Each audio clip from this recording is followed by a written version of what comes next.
பொதிகை மலை உச்சியில் அகத்தியர் சிலை நிறுவப்பட்ட ஒரு வரலாறு இருக்கிறது. இது ஒரு சாதாரண வரலாறு அல்ல. ஒரு தவம், ஒரு பயணம், ஒரு பண்பாட்டு போராட்டம்.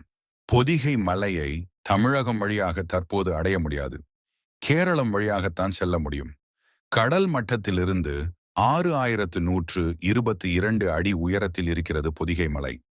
கேரளம் தொடங்கி தமிழகத்தின் திருநெல்வேலி, கன்னியாகுமரி வரை விரியும் ஆனைமலை வனத்தின் ஒரு பகுதிதான் பொதிகை மலை. இதனை அகத்தியர் மலை என்றும் அசம்பு மலை என்றும் அழைக்கிறார்கள். தாமிரபரணியின் மிக முக்கியமான நீர்பிடிப்பு பகுதியான ஐந்தலை பொதிகை 5 தலை இங்கிருக்கிறது. 5 சிகரங்களை கொண்ட உயரமான மலை என்பதே அதன் பெயர் காரணம். பொதிகையின் உச்சியை அகத்தியர் மொட்டை என்றும் அழைக்கிறார்கள். மலையின் மேற்கு பகுதியில் திருவனந்தபுரமும் கிழக்கு பகுதியில் திருநெல்வேலியும் இருக்கின்றன. இங்கு அகத்திய முனிவருக்கு தமிழர்களால் முதல் முறையாக 1970 சிலை நிறுவப்பட்டது. திருவள்ளுவர் கல்லூரியில் முதல்வராக சிவமணி அவர்கள் இருந்தபோது நடந்த ஒரு நிகழ்வுகளின் நினைவுகளை பகிர்கிறார்.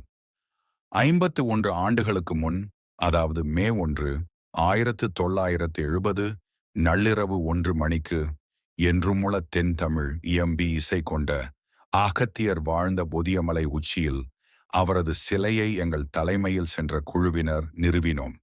இதற்கு பின்னே ஒரு வரலாறு உண்டு.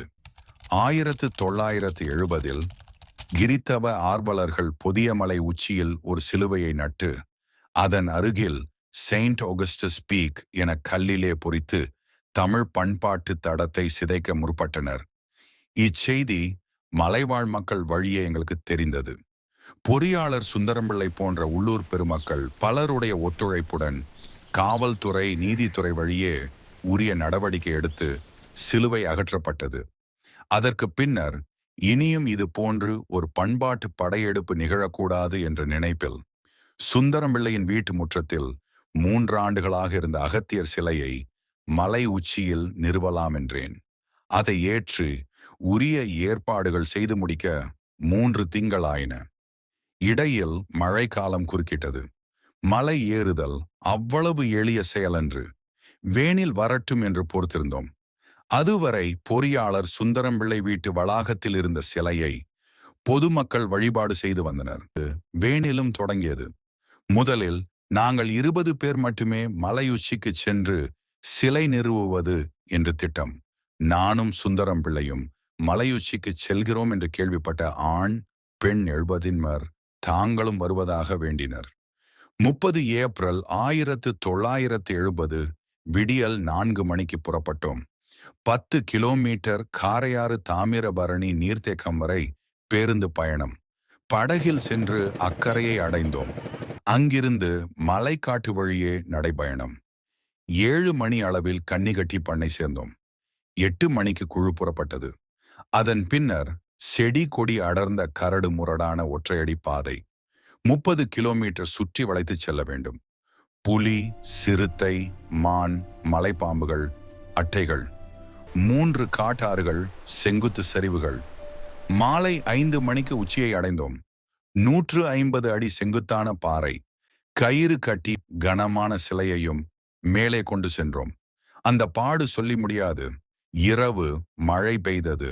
மறுநாள் காலை ஏப்ரல் 1, 1970 அன்று சிலை நிறுவும் பணி மேற்கொள்ளப்பட்டது.